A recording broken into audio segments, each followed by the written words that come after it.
Hello everyone. Once again I am here. आपका Rudra public school channel पे फिर स्वागत है। आज मैं आप लोगों को ये बताना चाहती हूँ कि मैंने जो लास्ट क्लास में जो क्लास लिया था वो बेसिकली स्पोकन क्लास था और थोड़ा सा कॉन्सेप्ट दिया था मैंने, ठीक है। तो आप लोग जो है उस पर बेस्ड जो है जितना ज़्यादा क्वेश्चंस खुद से बना सकते हैं, खुद मतलब उसी कॉन्सेप्ट पर बेस्ड जितना ज़्यादा आप ट्रांसलेट कर सकते हैं उससे आपका जो है स्पोकन अच्छा होगा, राइट। मैंने सोचा कि स्पोकन की क्लास कंटिन्यू करती हूँ, तो जिनका बेसिक बिल्कुल क्लियर नहीं है ग्रामर का तो उनको थोड़ा प्रॉब्लम होगी, तो इसीलिए मैंने डिसाइड किया कि मैं बीच बीच में स्पोकन क्लास भी ले आऊँगी और साथ में जो है ग्रामर भी स्टार्ट करूँगी।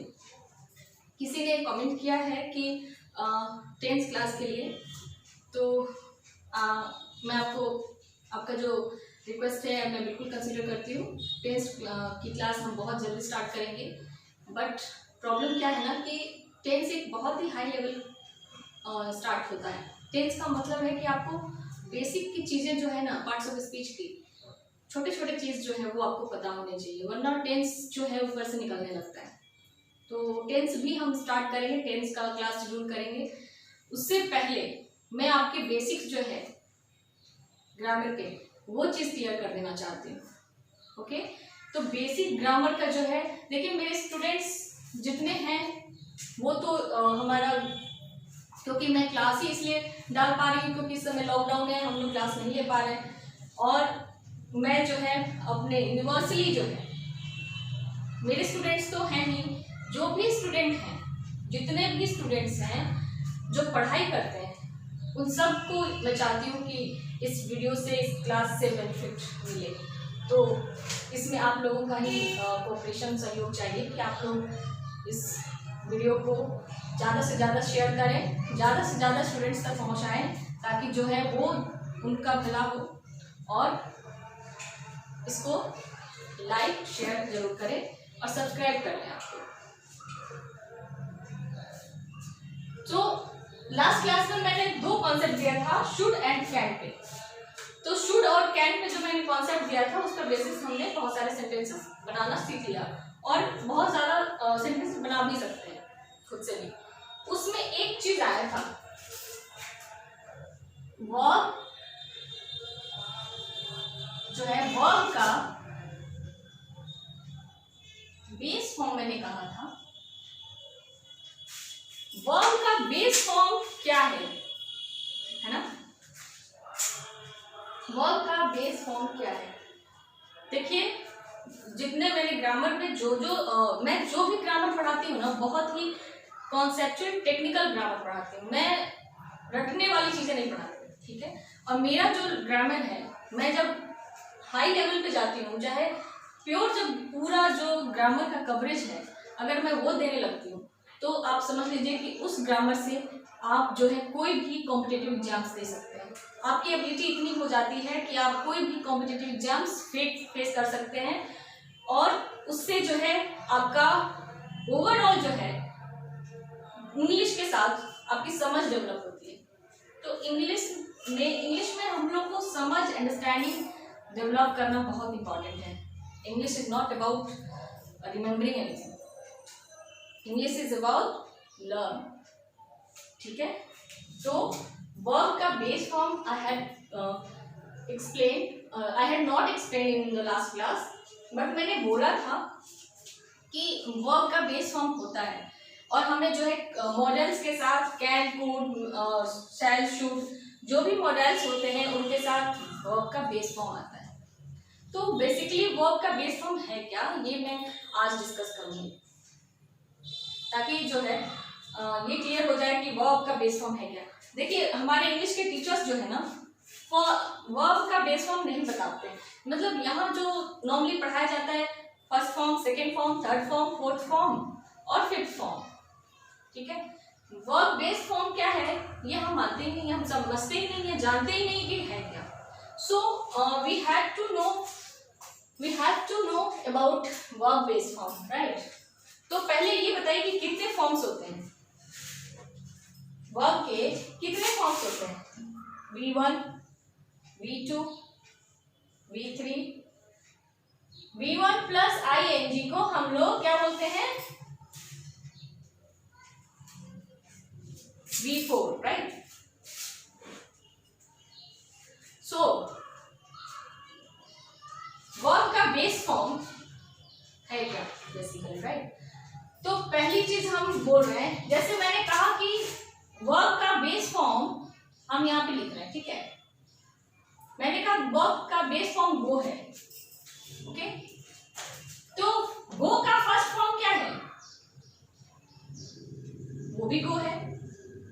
जब हम सेकेंड फॉर्म में आते हैं तब हमें पता चलता है कि ओ गो नहीं है, ये क्या है?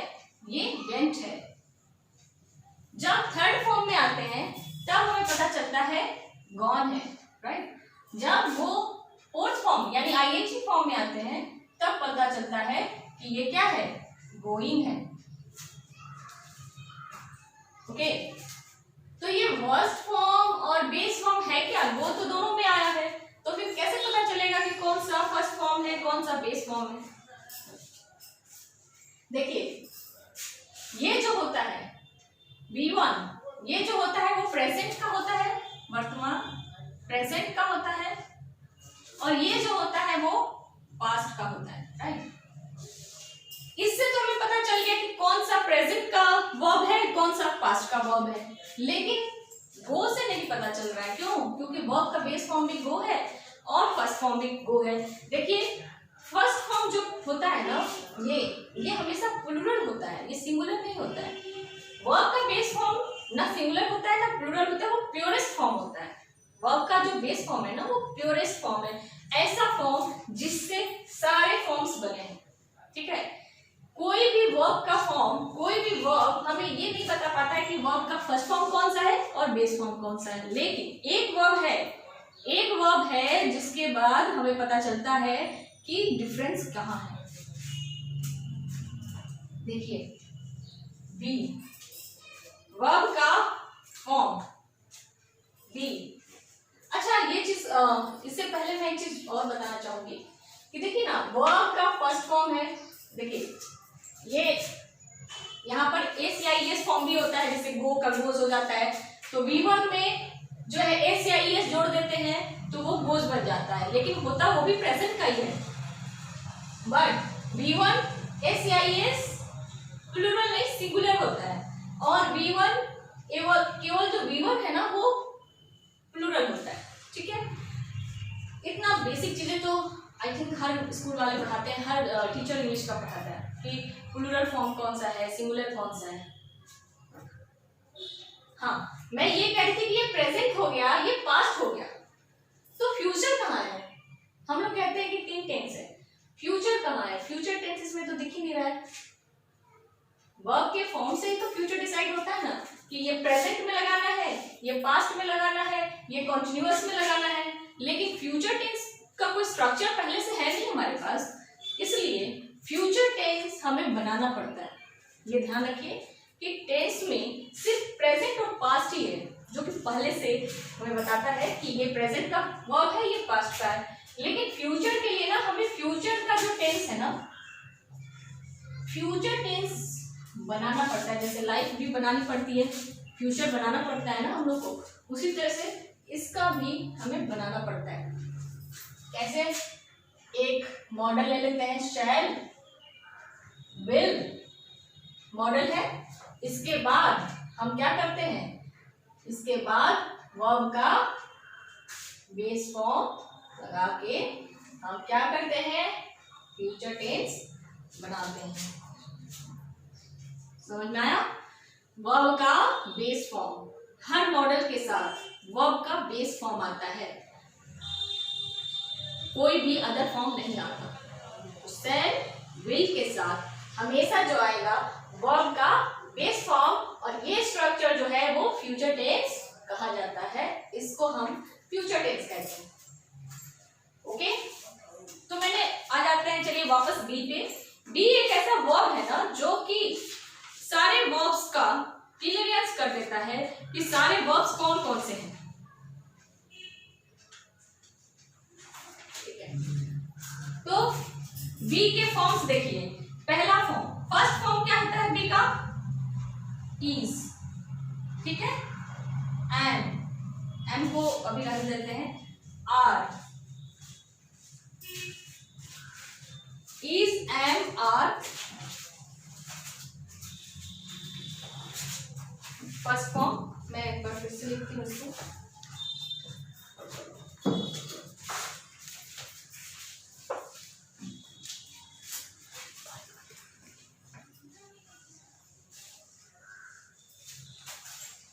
हम बी पे चलते हैं तो हमें एस या एस फॉर्म में लिखना पड़ेगा, B1 या B1 S प्लस एस या S, B2 V3 B1 plus ING form, right.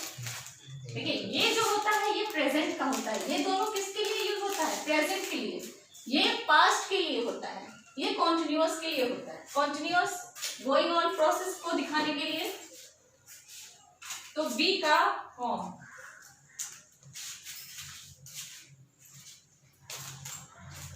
इसको पॉज कर दो, यस। तो बी का जो फॉर्म्स है, बी के, बी जो है हमें बताता है कि फर्स्ट फॉर्म क्या है और बेस फॉर्म क्या है। तो बी का जो फर्स्ट फॉर्म होता है वो आर होता है, इसका एस या एस फॉर्म जो होता है वो इज होता है, सेकेंड फॉर्म जो होता है वॉज, वॉर होता है, एंड थर्ड फॉर्म जो होता है वो बीन होता है, बीन, एंड आईएनजी फॉर्म जो होता है वो बीन होता है, ठीक है। एक बी, ये जितने सारे हैं सारे जो है बी के ही फॉर्म है, बी के फॉर्म्स हैं, ठीक है। तो बी का एक और होता है एम, राइट। तो एम को ना ही हम B1 में रख सकते हैं ना ही एस या ES फॉर्म में रख सकते हैं, क्यों? क्योंकि जो एम है ना वो एक्सेप्शनल है, आई के साथ भी आता है एम, ठीक है, आई के साथ एम आता है, लेकिन आई के साथ हैव भी आता है। तो अगर एम आई के साथ आता है तो आई के साथ हैव नहीं आना चाहिए, क्योंकि हैव जो होता है वो प्लूरल होता है। एम को हम क्या बताएं, अगर हम प्लूरल बताते हैं तो आई के साथ नहीं आ सकता ये, सॉरी, अगर हम इसको सिंगुलर बताते हैं तो आई के साथ नहीं आ सकता, लेकिन अगर आई के साथ अगर सिंगुलर फॉर्म आता है तो फिर हैव नहीं आना चाहिए। इसलिए एम को ना हम फर्स्ट में रखते हैं ना ही एस या एस फॉर्म में रखते हैं, क्यों? क्योंकि ये वाला जो फॉर्म होता है वो प्लूरल होता है और ये जो होता है वो सिंगुलर होता है। सिंगुलर का मतलब क्या हुआ कि सिंगुलर नाउन के साथ ये वाला फॉर्म आएगा, प्लूरल नाउन के साथ ये वाला आएगा। लेकिन एम को क्या करें, क्योंकि एम के साथ आने वाला जो नाउन है वो सिंगुलर भी ले रहा है और प्लूरल भी ले रहा है, दैट्स वाई हम एम को किसी भी कैटेगरी में नहीं रख सकते। तो एम को हम क्या करते हैं, एम के को हम एक्सेप्शनल मान लेते हैं, एम को हम एक्सेप्शनल मान लेते हैं। जो बी का फॉर्म है ये सारे फॉर्म बी के हैं, ठीक है। तो बेस फॉर्म में देख रहे हैं आप, बेस फॉर्म बी होता है, प्लूरल फॉर्म, यानी कि ये जो होता है ना, this base form is the purest form of the verb, right. ये जो होता है प्योरेस्ट फॉर्म होता है, इसी से जो है सारे फॉर्म्स बनते हैं। जैसे कि चावल है, वो चावल है जिससे कि आप खिचड़ी भी बनाते हैं, जिससे आप पुलाव भी बनाते हैं, जिससे चावल भी बनाते हैं, जिससे आप बिरयानी भी बनाते हैं। मतलब जितने भी वैरायटीज हैं वो आप बना सकते हैं इस फॉर्म से। लेकिन ये जो फॉर्म्स है इससे निकल के बने हुए हैं, इसलिए हमको बेस फॉर्म का ध्यान रखना जरूरी है। एम को एक्सेप्शनल मानते हैं, एम के साथ हमेशा जो है आई आएगा, यानी कि आई के साथ हमेशा एम आएगा, ये याद रखिए। फॉर्म, फर्स्ट फॉर्म या प्लूरल फॉर्म से कोई लेना देना नहीं है, एम के साथ ऑलवेज आई आएगा, ठीक है। मैं मान के चलती हूँ कि इतना ग्रामर आपको आता होगा कि बी, ये जो आर है वो किसके साथ लगेगा, क्योंकि मैंने यहाँ लिख दिया है वर्ब का फर्स्ट फॉर्म प्लूरल होता है, उसके साथ आर आया है, तो प्लूरल का मतलब हुआ कि it will take plural noun या प्रोनाउन। ये जो है प्लूरल नाउन या प्रोनाउन लेगा, सिंगुलर जो है सिंगुलर नाउन या प्रोनाउन लेगा। तो उसी तरह से आर के साथ यू, दे, वी आएगा, ही के साथ ही, she, it, name. Was word जो होता है वो भी प्लूरल सिंगुलर लेता है, वॉज जो है सिंगुलर के साथ और वर्ड जो है वो प्लूरल के साथ। वर्ब करता है फॉर्म बीइंग और आईएनजी फॉर्म में हम बीइंग लिखते हैं जब कॉन्टिन्यूअस एक्शन दिखाना होता है। तो here we have a difference. Go, देखिए गो भी क्या है, बेस फॉर्म है, लेकिन पंगा ये है कि गो के जो फर्स्ट फॉर्म है वो भी सेम है, ये गो है और ये क्या है, गोज हो जाता है। यहाँ पर वेट हो जाता है, यहाँ पर गॉन हो जाता है, यहाँ गोइंग हो जाता है। तो मेन प्रॉब्लम कहाँ आता है, इसमें और इसमें, क्योंकि ये फर्स्ट फॉर्म और प्लूरल फॉर्म सेम है तो हमें लगता है कि फर्स्ट फॉर्म भी सेम है और बेस फॉर्म भी सेम है, यानी कि फर्स्ट फॉर्म ही पहला फॉर्म है, ये हम मान लेते हैं। जैसे देखिए प्ले है, प्ले के साथ प्ले भी क्या है, बेस फॉर्म है, लेकिन इसका फर्स्ट फॉर्म भी क्या हो जाता है, प्ले। सेकंड एस फॉर्म क्या हो जाता है, plays. So here we get confuse कि फर्स्ट फॉर्म और सेम, बेस फॉर्म भी सेम, लेकिन हमें बी एक ऐसा वर्ब है जो बताता है कि आपका फर्स्ट फॉर्म अलग है और बेस फॉर्म अलग है। ओके, तो बेस फॉर्म का बहुत ही इंपॉर्टेंट रोल है पूरे ग्रामर में। बेस फॉर्म को रिकॉग्नाइज करना बहुत जरूरी है, इसलिए जरूरी है। अब ये आप कहेंगे कि गो अगर सेम है, प्ले अगर और फर्स्ट फॉर्म सेम है तो हमें इतना डिस्कस करने की जरूरत क्या है। मान लीजिए कि बी ही तो एक ऐसा वर्ब है ना जो कि अलग बता रहा है बेस फॉर्म और फर्स्ट फॉर्म, बाकी ऑलमोस्ट जितने भी फॉर्म्स हैं वर्ब के वो सारे लगभग सेम ही होते हैं, फर्स्ट फॉर्म भी सेम है और बेस फॉर्म भी सेम है, तो इसीलिए हमें लगता है कि वो फर्स्ट फॉर्म ही है। लेकिन देखिए दिक्कत कहाँ आती है, दिक्कत यहाँ आती है कि जब हमें लगता है कि वो फर्स्ट फॉर्म है तो हम उसके साथ प्लूरल फॉर्म ले लेते हैं नाउन का। अगर हमें लगता है कि ये V1 है तो हम बेस फॉर्म के साथ कौन सा ले लेंगे, प्लूरल फॉर्म ले लेंगे, बल्कि वहां पर क्या करना पड़ेगा, बेस फॉर्म के साथ आपको वर्ब का बेस फॉर्म के साथ सिंगुलर लेना पड़ेगा। अगर आपको पता नहीं होगा कि वर्ब का बेस फॉर्म है तो उसके साथ हम क्या करेंगे, प्लूरल ले लेंगे। क्यों, क्योंकि वर्ब का फर्स्ट फॉर्म जो होता है वो प्लूरल होता है, वर्ब का एस फॉर्म जो होता है वो सिंगुलर होता है। तो जब ये सिंगुलर है ये प्लूरल है तो ये जो है हमेशा सिंगुलर ही तो लेगा, क्योंकि ये तो प्योरेस्ट फॉर्म है ना। तो यहाँ पे हमें प्रॉब्लम आती है और इसीलिए हमें वर्ब का बेस फॉर्म जानना बहुत जरूरी है। नहीं तो हम क्या करते हैं, जहाँ वर्ब का बेस फॉर्म आएगा उसके साथ अगर सिंगुलर नाउन देखते हैं तो हम गलत समझ लेते हैं। तो इसलिए वर्ब का बेस फॉर्म बहुत इंपॉर्टेंट है और इसके बाद मैं वर्ब का यूज पढ़ाऊंगी, यूज ऑफ बेस फॉर्म।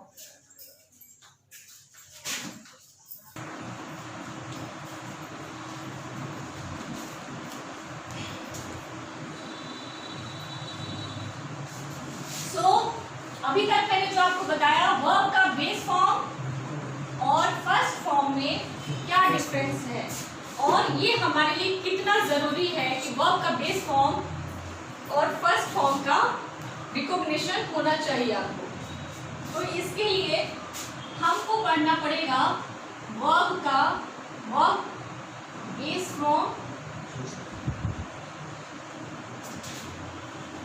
जो वर्ब का बेस फॉर्म है उसके यूसेस पढ़ने पड़ेंगे, ठीक है। तो नेक्स्ट क्लास में हम वर्ब बेस फॉर्म का यूसेस पढ़ेंगे, हम कहाँ कहाँ इसको यूज करते हैं और ये हमारे लिए कितना इम्पोर्टेंट है, हमारे ग्रामर के अकॉर्डिंग, हमारे स्पीकिंग के अकॉर्डिंग, हमारे रोजमर्रा जो डेली हम बोलते हैं उसमें भी बहुत ज़्यादा इम्पोर्टेंट होता है। तो उस सबको मैं आगे डिस्क्राइब करूंगी नेक्स्ट क्लास में। देखिए एक चीज आपको मैं यहाँ बोलना चाहूंगी कि अगर आपको क्लास जो मेरा है यूजफुल लग रहा है, बेनिफिशियल लग रहा है, तो प्लीज आप शेयर कीजिए और जितना से जितना हो सके इसको स्टूडेंट्स तक पहुंचाइए हमारे क्लास को, और सब्सक्राइब कीजिए, कमेंट्स जरूर कीजिए कि आपको क्लास कैसा लग रहा है, क्योंकि जो कमेंट होता है